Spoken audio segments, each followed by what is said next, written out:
어떤 사람이 정신병원 원장에게 어떻게 정상인과 비정상인을 결정하느냐고 물었답니다. 그러자 원장님이 이렇게 말했습니다. 먼저 욕조에 물을 가득 채워놓고 그 다음에 욕조에 물을 퍼내도록 찻숟가락, 찻잔 그리고 큰 바가지를 줍니다. 그랬더니 대뜸 알았다는 듯이 알겠습니다. 그러니까 정상인 사람은 숟가락이나 찻잔보다 큰 바가지를 선택하겠군요. 이렇게 대답을 하더랍니다. 여러분도 그렇게 대답을 했다면 그 대답은 틀린 말이죠. 그러자 원장님이 이렇게 얘기했습니다. 아닙니다. 정상적인 사람은 욕조 배수구의 마개를 제거합니다. 여러분 한 가지 여기서 더 묵상할 것은요. 큰 바가지를 선택해 놓고 잘했다고 하는 사람이 의외로 많습니다. 그런데 여기서 큰 바가지를 선택하든 찻잔을 선택하든 똑같이 다 비정상입니다. 이것을 큰 바가지를 선택했다고 정상이라고 우기면 안 된다는 말이죠. 여러분 세상에는 그런 경우가 너무 많습니다. 이렇게 자기가 큰 바가지를 선택을 해놓고 나는 선택을 잘했어 이렇게 말하는 사람도 어떻게 보면 더 비정상적입니다. 사람들이 문제를 해결할 때는 선택의 폭이 좁습니다. 원인을 발견하기가 어렵다는 말이에요. A 아니면 B 두 가지 중에서 선택해야 한다고 생각을 하는데 선택의 폭은 두 개 중에서 한 개를 선택하려면 얼마나 좋겠습니까? 그런데 세상의 모든 일들은 그렇지 않습니다. 4개 중에서 하나 선택할 때가 있고 10개 중에서 하나를 선택할 때도 있습니다. 그래서 보통은 바가지를 선택을 해놓고 잘했다고 자만하고 만족하고 있을 확률이 많습니다. 그래서 선택은 쉽지 않습니다. 선택하기 전에는 이러쿵 저러쿵 말을 많이 하지만 그래 놓고 선택할 때에는 아무도 거기에 관여할 수가 없어요. 그런데 선택을 해놓고 그 다음에 부작용이 나오면 너 왜 그렇게 선택했냐? 비난하는 것은 너무 많습니다. 그것을 선택한 결과를 미리 볼 수 있고 미리 이야기한다고 하는 사람은 많이 없어요. 그래서 세상적으로 모든 세상에 돌아가는 모든 일들을 두 가지 선택을 할 때 왜 그렇게 선택하기 전에는 나타난 결과에 대해서는 설명을 못해요. 그래 놓고 선택한 다음에 결과가 나쁘면 왜 그걸 선택했냐고 비난을 합니다. 여러분 이것은 아주 잘못된 일인데 탁월한 선택의 길은 선택지에서 벗어난 제3의 길이 있다는 것을 꼭 인식을 해야 됩니다. 지혜자로 등극한 솔로몬은 이렇게 말했습니다. 여러분 성경 구절 주보에 있는 성경 구절 첫 번째 보면 전도서 9장 1절에 이런 말씀이 있습니다. 내가 이 모든 것을 생각하고 나서 결론을 내리기는 의인들과 지혜로운 사람들과 그들이 하는 일은 모두 하나님의 손에 달려있고 모두 하나님의 손에 달려있다고 믿는 것이 가장 큰 선택지 중에 하나인데 자기 앞에 놓인 미래는 아무도 모릅니다. 그런데 모든 것은 하나님께서 관장하고 있다는 것을 따라갈 수밖에 없습니다. 감사하게도 하나님은 가장 선하고 복되고 형통한 길로 우리를 인도해 주실 줄로 믿습니다. 이 믿음 하에 문제는 우리의 삶에서 배수구 마개를 찾는 것이 진짜 현명한 사람의 모습이에요. 여러분 우리가 이 땅에 살아가면서 어떤 문제가 생기면 이게 잘 됐느니 못 됐느니 또는 살겠느니 못 살겠느니 그리고 이 사람을 원망하고 저 사람을 원망하는 것은 어떤 결과에 대한 문제를 갖고 그러는 것입니다. 진짜 현명한 사람은 문제를 선택하기 전에 이것을 선택하면 이런 결과가 나온다고 말해주는 사람이 진짜 현명한 사람이에요. 그래서 정신적으로 건강한 사람은 원인이 어디에 있는지, 어디서부터 비롯되어 있는지, 그 뿌리가 어디에 있는지를 깊이 관찰해 가면서 근본 문제부터 고치려 해야 한다는 것입니다. 문제의 원인을 찾는 게 중요한데 내 삶의 문제, 배수구 마개가 무엇인지 찾는 것이 아주 중요한 것입니다. 그 방법이 오늘 성경에 있는데 오늘 사건을 요약하면 간단하게 말하면 이런 것입니다. 출애굽기 17장을 부터 보면 물이 없어서 백성들이 모세를 원망합니다. 이제 모세가 기도해서 반석을 지팡이로 쳐서 그냥 진짜 안반수가 흘러나오는 거예요. 그때 당시는 무슨 정수기가 없으니까 안반수 아니면 먹을 거 먹지를 못하잖아요. 그런데 희한하게 바위에서 물이 나와서 진짜 제주도 삼다수보다 더 진짜 안반수가 나온 거예요. 그리고 그 물을 먹고 나서 바로 그 르비딤이라고 하는 곳에 가서 천막을 치게 됩니다. 르비딤이라고 하는 말은 그야말로 말대로 그냥 평야입니다. 평평한 땅에 모든 백성들이 와서 거기에 수경을 했습니다. 텐트를 쳤어요. 그런데 그 안반수를 먹고 나서 바로 아말렉이라는 족속과의 전쟁을 하게 됩니다. 이게 애굽에서 나온 이스라엘 백성들의 첫 번째 전투예요. 이게 굉장히 중요한 역사적인 그야말로 기가 막힌 장면이 바로 이 장면인데 이 아말렉이 누구냐면 주보에 있는 성경 구절 창세기 36장 12절 보면 이렇게 되어 있죠. 에서의 아들 엘리바스라는 사람이 있어요. 아들이었는데 이 엘리바스가 자기 부인이 아닌 첩을 얻었는데 딥나라고 하는 첩을 얻었어요. 근데 이 여자한테 엘리바스와의 사이에서 아말렉을 낳게 됩니다.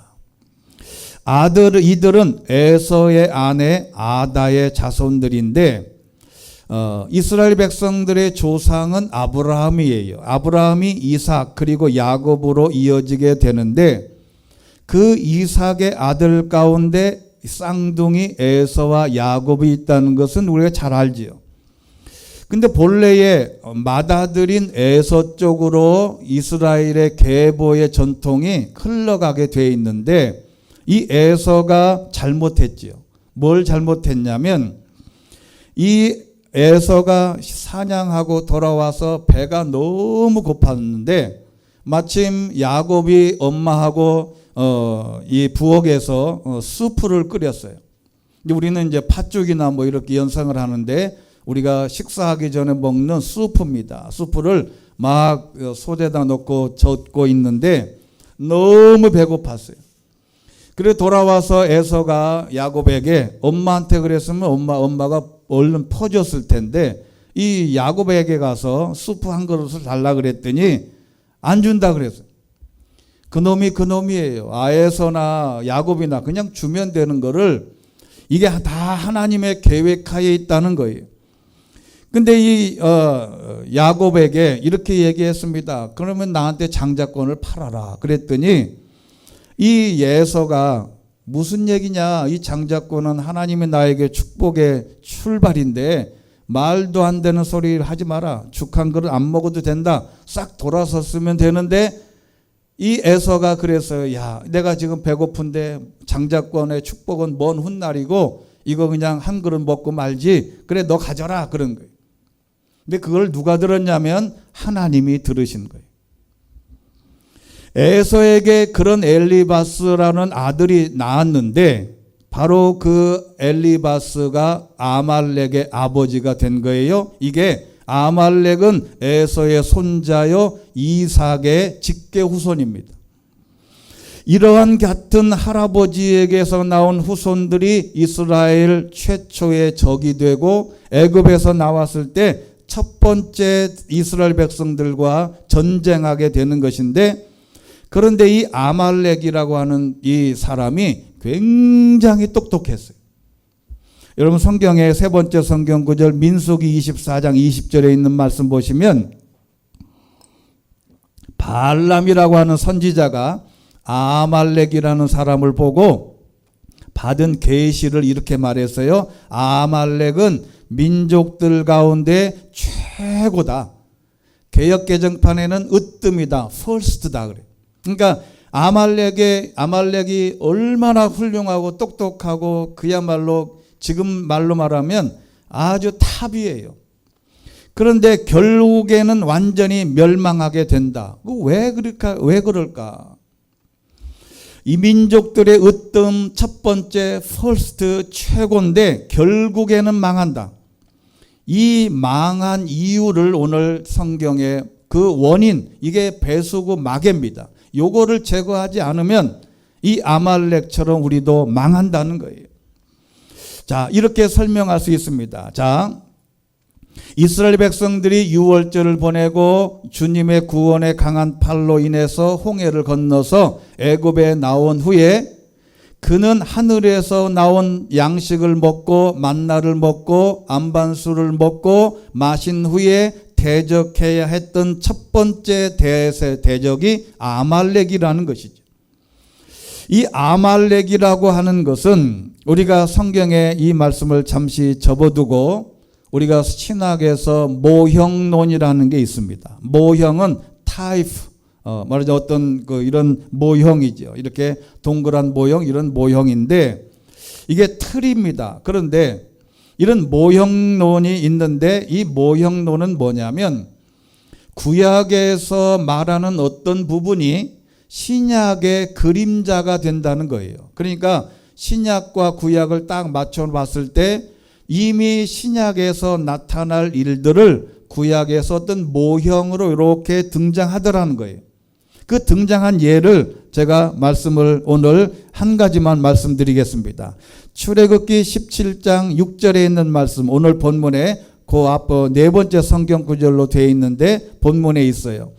내가 호렙산에 있는 그 반석이 거기서 내 앞에 서리니 너는 그 반석을 치라. 그것에서 물이 나오리니 백성이 마시리라. 모세가 이스라엘 장로들의 목전에서 그대로 행했다. 근데 이 반석이라는 게 무슨 뜻일까? 근데 이 반석이라는 것은 먼 훗날 신약에서 어떤 모형이 나오는데 그 모형의 그림자가 반석이라는 거예요. 이 반석이 뭐냐면 이것을 신약 성경에서 사도 바울이 이렇게 해석했습니다. 고린도전서 10장 4절 다섯 번째 성경 구절입니다. 같이 한번 읽겠습니다. 시작. 모두 같은 신령한 물을 마셨습니다. 그들은 자기들과 동행한 신령한 반석에서 나는 것을 마셨는데 그 반석은 그리스도이셨습니다. 아멘. 그러니까 이미 이스라엘 백성들이 광야에서 모세가 바위를 쳐서 안반수를 먹은 그 반석이 누구였냐? 먼 훗날 보니까 그 반석이 그리스도 예수님이셨다. 이게 모형론이에요. 자, 그런데 구약에 등장하는 반석은 신약에 나타난 예수 그리스도의 그림자였다는 것인데 생수를 뿜어낸 반석은 인류의 영적 갈증을 말끔히 해결해 주신 예수님을 예표한 것입니다. 그렇다면 이 생명의 음료를 마신 이스라엘 백성들은 곧바로 아말렉과의 싸움에 돌입합니다. 여러분, 이게 신기하지 않습니까? 예수 그리스도를 믿고 신령한 반석의 물을 마시면 인생의 모든 문제가 꼬이지 않고 잘 해결돼야 되는데 바로 전쟁을 합니다. 반석으로부터 나온 신령한 음료를 마셨다고 하는 것은 예수 그리스도를 영접하고 신앙생활을 시작했다는 말입니다. 한마디로 말하면 내가 예수를 믿고 은혜를 받고 방언을 받고 신령한 예수 그리스도의 음료를 마시고 그야말로 신앙생활을 열정적으로 시작을 했어요. 그런데 바로 전쟁을 하게 된다는 것은 이 신령한 음료를 마신다고 하는 이 개념을 이렇게 설명할 수 있습니다. 다시 말하면 우리는 예수 그리스도를 믿고 신앙생활하고 있는 우리에게도 싸워야 할 대상이 있다는 것이죠. 오늘 이 시간 우리는 하나님의 백성이니까 하나님께서 모든 것을 알아서 잘 해주시겠지 아니란 생각을 버려야 돼요. 내가 예수 믿기 시작했으면 우리 가정의 모든 문제가 싹 해결되고 나는 암도 안 걸리고 내 인생에는 그냥 탄탄대로가 확 열릴 거라고 생각하는데 아니라는 거예요. 여러분 예수 믿으면 만사형통이 아닙니다.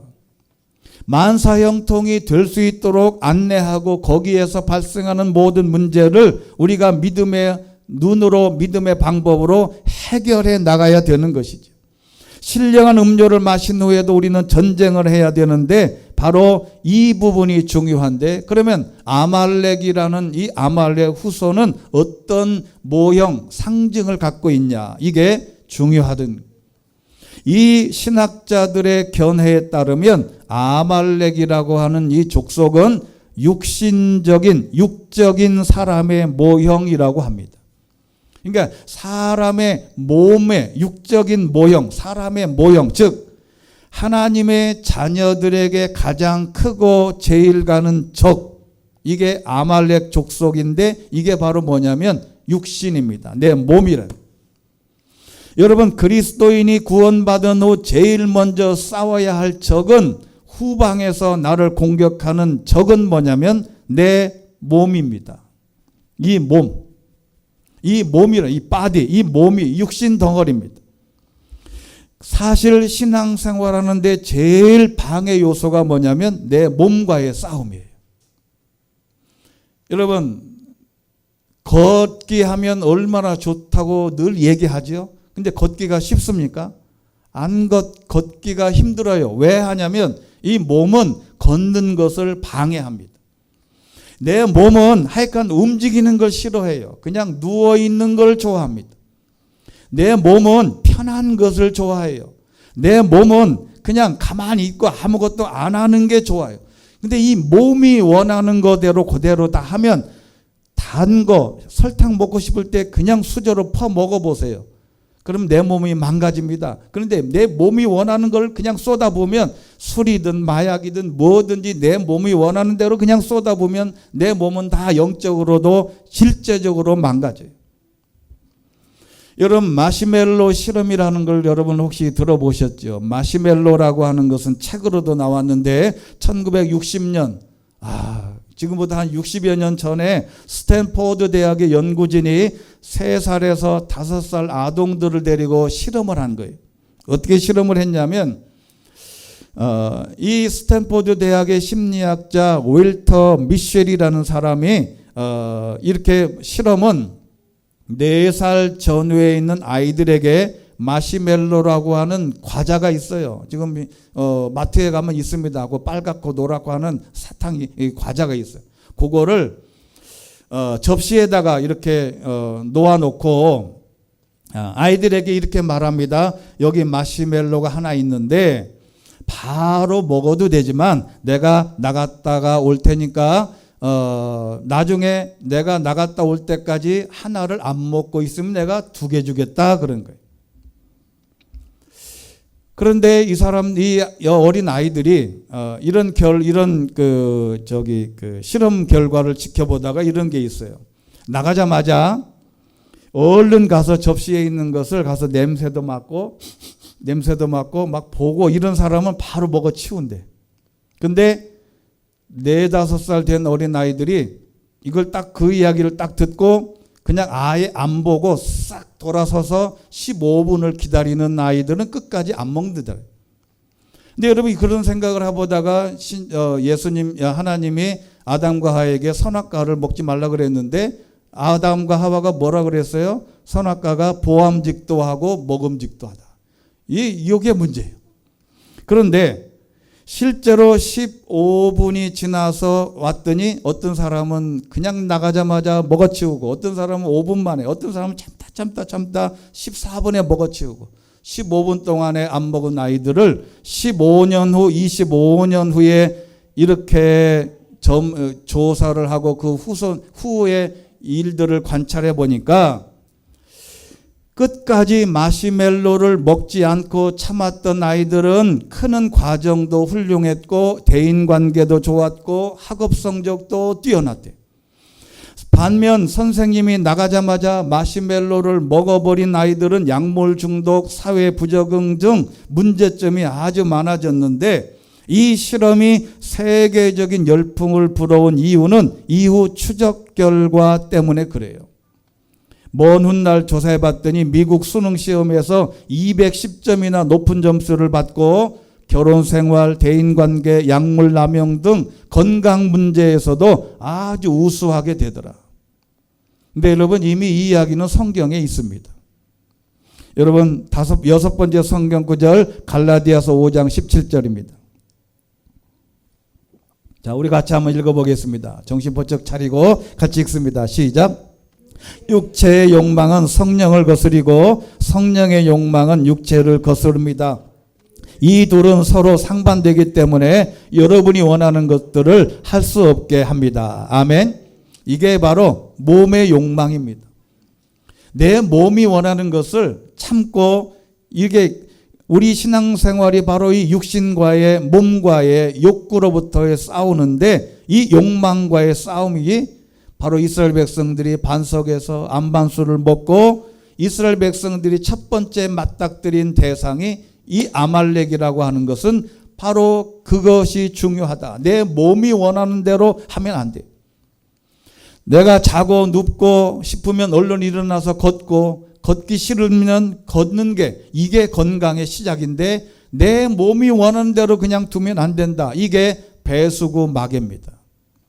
자, 그러면 오늘 이 말씀의 의미를 요약을 해서 첫 번째는 이 모든 문제를 해결하려면 어떻게 해결해야 되냐? 아말렉과의 전투에서 이기려면 첫 번째는 기도가 출발입니다. 기도의 손을 들고 있을 때만이 가능한 거예요. 이게 여러분, 아합과 엘리야가 아합과의 기도 대결에서 승리한 후에 위협을 시작이 되자 도망갔어요. 기도하다가 지칠 수 있다는 말입니다. 누구든지 힘들고 열심히 기도하겠다고 마음 먹는데 기도하다가도 지칠 수가 있다는 거예요. 그러니까 여러분, 열왕기상 19장 8절에 있는 말씀, 오늘 7번째 성경 구절 보면 이렇게 지쳐있는 엘리야에게 천사를 보내서 하나님께서 일어나 먹고 마시게 하고 음식으로 기운을 차린 후 엘리야는 밤낮 40일 동안을 걸어서 하나님의 산인 호렙산에 이르렀다.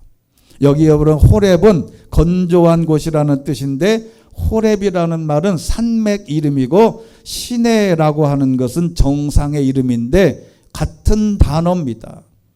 시내산은 하나님으로부터 율법을 받은 산인데 이 산은 상징적이에요. 기도와 예배를 상징합니다. 자, 여러분, 내 몸이 건강하지 못해서 예배전에 나오지 못하는 것은 이게 하나님 앞에 어떻게 보면 불경스러운 일일 수도 있어요. 그러니까 일주일 동안 내 몸이 하나님의 교회에 나오는데 지장이 없도록 모든 포커스를 하나님의 예배에 맞춰놔야 돼. 그게 자기 컨디션을 조절해야 됩니다. 이렇게 엘리야가 지치고 쓰러져서 막 이제 나 죽여달라고 막 그러잖아요. 그럴 때 하나님이 잘 다 달래서 먹고 마시게 해서 40일 동안 걸어갈 힘, 즉 하나님께서 우리에게 주시는 믿음의 힘은 뭐냐면 주예전에 나올 수 있는 건강, 주예전에 나올 수 있는 믿음, 주예전에 나올 수 있는 힘을 길러가야 된다는 것이 여기에 성경적인 원리입니다. 자, 그러면 기도는 뭐냐면 우리 한국 사회의 기도라고 하는 것을 우리가 잘못 이해하는 사람도 가끔 있어요. 기도하자 그러면 이제 방언 기도도 있고 큰 소리로 기도할 수도 있고 묵상 기도도 할 수 있는데, 그런데 한국 기독교가 기도원 문화 때문에 기도를 오해할 수도 있습니다. 방언하면서 막 큰 소리로 기도해야 되고 무슨 종교적 행위처럼 될 때가 있는데, 기도는 그 이전에 어떤 기도냐면 있는 그대로 내 형편을 생각하며 하나님 앞에 내 말로 조근조근 말하는 것이죠. 이게 기도의 출발이에요. 방언을 못해도 내가 어떤 시간을 하나님 앞에 나와서 기도할 때 돈이 부족하면 돈을 달라, 건강이 부족하면 건강을 달라, 어떤 전쟁에서 있으면 전쟁을 이기게 해달라고, 그 다음에 관계가 좋아지게 해달라고 각자의 형편을 이야기하는 것입니다. 그런데 11절에 오늘 본문에 있는 말씀 보면 기도에 손이 내려가면 패배한다는 것을 알고 있는 게 진짜 신앙입니다. 여러분, 기도보다도 더 중요한 게 있어요. 내가 기도하지 않으면 내 인생이 이상하게 되겠구나. 이거를 깨달아야 된다. 여러분, 이 의식이 없으면요, 기도 못합니다. 기도하지 않으면 전쟁에서 승리할 수 없겠구나. 이것을 알고 있어야 돼요. 여러분, 이거 모르는 사람이 굉장히 많습니다. 나는 기도하지 않고도, 예배하지 않고도 내 인생을 이렇게 잘 꾸려나가. 아닙니다. 언젠가는 펑크나요. 배수구 마개를 빨리 빼야 됩니다. 근데 두 번째는 아론과 훌의 기도의 동역자가 필요했는데, 우리는 아론과 훌이 옆에서 손이 못 내려가도록 잡았다는 것만 기억하는데 아론과 훌이 누군지를 잘 몰라요. 아론은 뭐냐면 바로 모세의 형입니다. 3년 먼저 난 형이에요. 이 사람 아론이라는 뜻은 고상이라고 하는 뜻이고, 훌이라고 하는 사람은 더 유명한 사람입니다. 이 훌은 갈렙의 아들입니다. 애굽에서 이 가나안을 정탐할 때 아론, 여호수아와 갈렙이 가서 좋은 보고를 했잖아요. 그 여호수아는 이스라엘의 대권을 물려받았고, 갈렙은 나중에 80세가 돼서 힘들고 어려울 때 이 산지를 내게 달라고 했던 바로 그 갈렙의 아들이 훌이에요. 이 말이 무슨 말이냐면 신앙의 명문가라는 것입니다. 여러분, 누군가가 신앙의 명문가, 기도의 명문가가 되는 사람하고 관계를 맺고 그 사람들과 동일하게 기도의 문을 여는 것이 중요하다는 거예요. 여러분, 이게 먼저 저와 여러분이 이런 기도의 명문가가 되고 이런 사람의 도움의 협력자, 기도의 동역자가 필요하다는 것이죠. 여러분, 그런 사람이 주변에 있으면 가서 그 사람들에게 기도 부탁을 하세요. 나를 위해서 기도해 달라고. 그가 바로 아론과 훌이 되는 것입니다. 이런 것은요, 마태복음 26장 36절 보면, 8번째 성경 구절 보면 이 모세가 손이 피곤해져서 아론과 훌을 도움을 받았듯이 예수님도 26장 36절 보면 제자들과 함께 겟세마네 올라가는데 예수님은 도움을 받지 못했어요. 이 제자들은 아직 신앙의 명문가가 아니었어요. 그런데 예수님은 기도로 승리했는데, 문제는 이 모든 과정에서 신앙의 명문가가 되고 그 사람들과 함께 기도의 동역자가 필요하고, 그리고 세 번째는 이 육신과의 전쟁은 이때뿐이 아닙니다. 계속 등장해요. 여러분, 성경을 이제 사무엘상서부터 읽어가다 보면요, 수시로 이 아말렉이 괴롭혀요. 이 수시로 이 아말렉이 계속 이스라엘 백성들을 괴롭히고, 나중에는 이 아말렉과의 전투 때문에 첫 번째 왕 사울이 왕에게서 쫓겨나는 게 아말렉 때문에 그래요. 왜 그러냐면 아말렉과의 전투는 상징적이라는 것이었습니다. 이 사울도 첫 번째 왕도 바로 그것을 못 넘었어요. 그래서 사울도 왕에서 쫓겨납니다. 그리고 네 번째 아주 중요한 사건은 오늘 제목에 있습니다. 책에 써서 기념이 되게 하라. 죄송하지만 한번 따라해 보겠습니다. 책에 써서 기념이 되게 하라. 여러분, 이 모든 것을 메모하는 습관이 중요한데 은혜 받은 목록을 작성해 보시기를 바랍니다. 여러분, 어떤 종이에다가 어떤 노트를 갖다 놓고 생각날 때마다 하나님이 우리의 가정을, 우리 교회를, 나를 얼마나 사랑하시고 인도하시는지를 목록표를 한번 만들어 보라는 거예요. 책에 써서. 이게 왜냐하면 사람의 기억은 한계가 있어요. 근데 더 희한한 장면이 있습니다. 14절 보면 이것을 책에 써서 기념이 되게 하고 여호수아로 하여금 듣게 해라 그랬는데, 여러분 이 성경을 읽다가 이런 행간을 읽어야 돼요. 여러분, 여호수아가 저기 산 밑에서 전쟁하고 여기서 모세가 손을 들고 기도했는데 같은 공간에 같은 현장에 있었어요. 그런데 뭐를 가서 또 써서 이야기하라고 하냐? 그런데 여러분 기억해야 됩니다. 모세는 저기서, 여호수아는 백성들과 함께 전쟁을 하고 모세는 산 위에서 기도를 하고 있는데 옆에서 막 싸워서 이겼단 말이에요. 이겼는데 여호수아는 자기가 전쟁을 잘해서 이겼다고 착각할 수도 있어요. 그런데 옆에 있는 사람들이 뭐라 그랬냐면, 아니다, 여호수아에게 가서 말해주라는 거예요. 가서 얼른 가서 너희가 지금 싸워서 이긴 거는 네가 잘해서 그런 게 아니야. 여기서 모세가 기도해서 이긴 거야. 이 말을 해주라는 거지. 여러분, 이게 엄청나게 중요한 거지. 자, 여러분이 누군가가, 여러분 자녀가 잘 됐어요. 잘 됐을 때 이 아이가 기고만장하고 내가 똑똑해서 잘했어 라고 하게 하지 말라는 거예요. 부모가 가서 뭐라고 얘기해야 되냐면, 너 이렇게 된 것은 내가 기도해서 그래. 네가 이렇게 형통하고 잘 된 거는 내가 기도해서 그래. 이 말을 해주라는 거예요. 그 말을 해주려면 어떻게 해야 돼요? 저와 여러분이 기도를 해야죠. 열심히 기도해놓고 자녀가 잘 되면, 잘 될 때 가서 뭐라고 얘기하냐면, 야 잘했네, 아우 얼마나 잘했냐, 너 똑똑하다, 고생했다, 그 말 하지 말고 너 그렇게 성공한 것은 그게 아니야, 내가 기도해서 그런 거야, 내가 기도했기 때문에 그래, 이 말을 해주라는 거예요. 그래야 하나님 앞에 영광을 돌릴 수 있다는 거죠. 여러분 이것을 꼭 기억을 해야 돼요. 그러려면 어떻게 해야 되냐고요? 모세처럼 늘 기도해야 된다. 누군가가 기도를 하면 누군가가 승리할 때 가서 얘기를 해줘야 돼. 너 이렇게 잘된 거는, 너 이렇게 안전한 거는 내가 기도해서 그래. 이 말을 해줄 수 있는 부모와 할머니, 할아버지, 어머니, 아버지가 되시기를 주의 이름으로 축원합니다. 여러분 그러려면 열심히 기도해야 돼요. 잘 됐을 때 내가 기도해서 그래. 여러분 이게 자랑이 아니에요. 이게 하나님 앞에 영광을 돌리는 방법입니다. 이것을 부모가 꼭 이야기해 줘야 돼요. 그리고 또 하나 마지막 부분에 가서는 제단을 쌓았다 그래서 모세가 그냥 거기서 기도하고 끝낸 게 아니에요. 그냥 하나님 앞에 제단을 쌓고 거기다가 깃발을 꼽아놓고 여호와께서 대대로 아말렉을 대적해서 싸우시겠다고 맹세해 주셨다라고 말한 것이죠.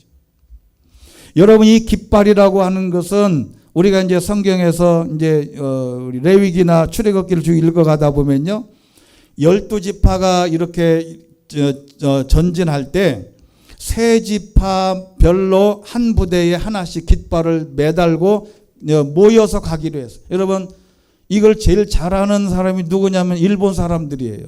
여러분 경복궁이나 이런 가고 보면 일본 사람들이 깃발에다가 깃발 꽂고 가면 거기 졸졸졸졸 따라다요. 여러분 그 깃발을 말하는 것입니다. 그 형체는 색깔은 모르겠는데 이 말은 하나님이 이스라엘 자손들에게 승리를 주신 분이라는 신앙 고백입니다. 이 고백을 하면 하나님이 계속해서 모든 문제를 해결해 주시는 출발인데, 여러분 요즘에는 이게 동네에 돌아다녀 보면요, 대나무에다가, 긴 대나무에다가 빨간 깃발을 꼽아 놓은 거 보셨죠? 흰 깃발도 꼽아 놓고. 그게 뭔 의미인지 아세요? 흰 빨간 깃발은, 이게 깃발은 무슨 말이냐면 나는 구술을 할 수 있습니다 라는 신호랍니다. 그러니까 동네 다니다가 이 대나무에다가 하얀 깃발을 빨간 깃발이 보이면 저 사람은 구슬할 수 있구나. 그럼 흰색 깃발은 뭐냐면 나는 점을 볼 수 있습니다. 그 표시래요. 그러면 흰색하고 빨간 두 개를 걸어놓은 건 뭐냐면 나는 굿도 하고 점도 볼 수 있습니다. 라고 하는 신호래. 여러분, 이 깃발은 하나님께서 기도로 승리하셨다는 표시로 제단을 쌓을 때 제단이 여러 개인데 거기에다가 깃발을 꽂아놓고 이 깃발을 볼 때 하나님이 기도로 승리하게 하셨다는 것을 표현하라는 것이죠. 자, 여러분, 이런 신앙 고백적 깃발이 어떤 사람은, 어떤 가정은, 어떤 교회는 한 개로부터 출발해서 수십 개의 깃발이 신앙 고백이 있는 사람이 있습니다. 그 깃발 하나하나마다 어떻게 하나님이 나를 도우셨는지 오늘 집에 가시거든 생각나실 때마다 그 깃발 하나씩을 메모를 해놓고 여러분 자녀들에게, 여러분 후손들에게 말해줄 수 있게 되기를 주의 이름으로 축원합니다. 한 가지 더 마지막 예를 들고 마치겠습니다. 여러분, 요단강을 건널 때 여호수아가 말합니다. 이게 갈라지기 전이에요. 요단강이 갈라지기 전이란 말이에요. 어떻게 했냐면 갈라지기 전에 갈라지고 난 다음에 여호수아가 이스라엘 지파별로 장정 하나씩을 불렀어요. 그래서 이 요단강이 갈라지고 맨 밑바닥에 있는 돌을 짊어질 수 있는 분량의 최대의 돌을 다 하나씩 들고 나오라 그랬어요. 그래가지고 그 들고 나온 돌을 12개를 길갈에다가 쌓아놓고 거기다가 제단을 쌓았어요. 이게 강바닥에 있는 돌하고 그 다음에 육지에 있는 돌하고는 차이가 날 거 아니에요. 그런데 거기다가 어쨌든지 간에 그 돌을 갖다 쌓아놓고 여호수아 4장 20절에 보면 이렇게 되어 있습니다. 여호수아가 요단강에서 가지고 나온 12개의 돌들을 길갈에 세우고 이스라엘 백성들에게 말했습니다. 훗날 너의 자손들이 아버지에게 이 돌들이 무슨 뜻입니까? 라고 묻게 되거든 너희는 너의 자손들에게 이스라엘이 마른 땅을 밟고 이 땅을 건넜다라고 알려줘라. 여러분, 이게 책에 기록하는 것과 똑같습니다. 이렇게 돌들을 주워다가 훗날에 이스라엘 백성 자손들이 아버지에게 물어요. 아버지, 저게 무슨 돌이에요? 그러면 그냥 몰라, 나도 무슨 돌인지 모르겠어 라고 말하지 말고 하나님이 역사하셔서 강을 맨발로 맨 땅으로 건너게 하신 증거로 하나님께서 세우시라고 하신 돌이다 라고 하는 것을 후손들에게 알려주라는 거죠. 자, 여러분, 이런 신앙 고백적인 깃발과 돌들이 여러분 가정과 개인에게 많으면 많을수록 하나님의 놀라운 역사를 경험한 흔적이 되는 줄로 믿습니다. 이 돌들을 많이 만들어야 돼. 그런데 이 돌들이 먼 훗날에 잊어버려요, 자꾸. 그러니까 이거를 책에 기록해서 메모하라는 것이. 어떤 노트에다가 잘해서 첫 번째 깃발, 첫 번째 돌, 하나님이 오늘 이런 현상 속에서 하나님이 나를 이렇게 해서 이렇게 놀라운 은혜의 길들로 인도해 주셨다라는 것을 기록을 하라는 것이죠. 결론은 신앙생활이라고 하는 것은 이런 돌들을 줍는 것이에요. 신앙생활이라고 하는 것은 이런 돌들을 줍는 거예요. 신앙생활이라고 하는 것은 이러한 하나님의 기도의 은혜로 내가 문제를 해결받았다고 하는 것에 깃발을 꽂는 것입니다. 누가 이런 돌들을 많이 줍고 이런 깃발을 많이 꽂았느냐가 먼 훗날 내가 하나님 전에 가기 직전에 언제든지 자녀들에게 설명할 수 있는 바로 그 흔적, 이게 바로 놀라운 신앙의 교육입니다. 오늘 우리의 인생의 모든 과정을 점검해 보면서 배수구 마개가 뭐냐면 내 육신과의 전쟁에서 승리하려면 기도고 좋은 동역자를 만나고 그렇게 해서 승리했다면 이런 승리한 기념들을 책에 기록하고 메모하고 먼 훗날 자녀들에게 알려줄 수 있는 이런 돌들이 많고 이런 깃발들이 우리 교회와 여러분 가정에 여러분 직장에 수십 개 수백 개가 날리게 되시기를 주의 이름으로 축원합니다. 전능하시고 자비로우신 하나님 아버지, 우리가 이 땅에 살아가면서 하나님의 도우심으로 여기까지 인도하셨지만 우리는 그 사실을 잊어버릴 때가 너무 많습니다.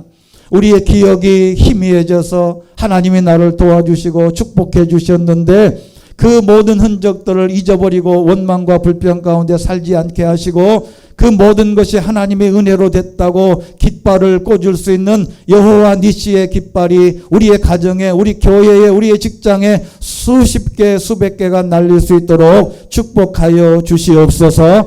요단 강물이 갈라졌을 때에 이스라엘 백성들에게 12돌을 주어서 하나님 앞에 제단을 쌓았던 것처럼 우리 인생의 요단강을 건너야 할 수없이 많은 강들 앞에 내가 그 강을 건넜다면 그곳에서 돌 하나를 주어 하나님 앞에 그 흔적으로 모든 자녀들에게 누군가에게 간증할 수 있는 놀라운 믿음의 사람들이 되게 하여 주시옵소서. 하나님 아버지, 우리 인생에서 신앙생활이란 이런 돌들을 줍는 것이요, 이런 깃발을 내 가정과 교회의 자녀들에게 곧 깃발을 날리게 된다는 것을 깨닫고 우리가 메모하고 책에 기록하고 우리 자녀들에게 내가 기도해서 너가 승리했다는 이 아름다운 신앙 고백을 할 수 있도록 하나님께서 우리의 모든 성도들에게 축복하여 주시옵소서. 우리의 이런 돌들을 줍고 이런 깃발을 많이 꼽아서 우리가 먼 훗날 하나님 전에 섰을 때에 모든 자녀들에게, 이웃에게, 모든 성도들에게 자랑거리가 되고 하나님 앞에 영광을 돌리는 우리의 사랑하는 우리 모든 성도들 되게 하여 주시옵소서. 예수 그리스도 이름으로 기도드리옵나이다. 아멘. 찬송가 569장으로 찬송하겠습니다.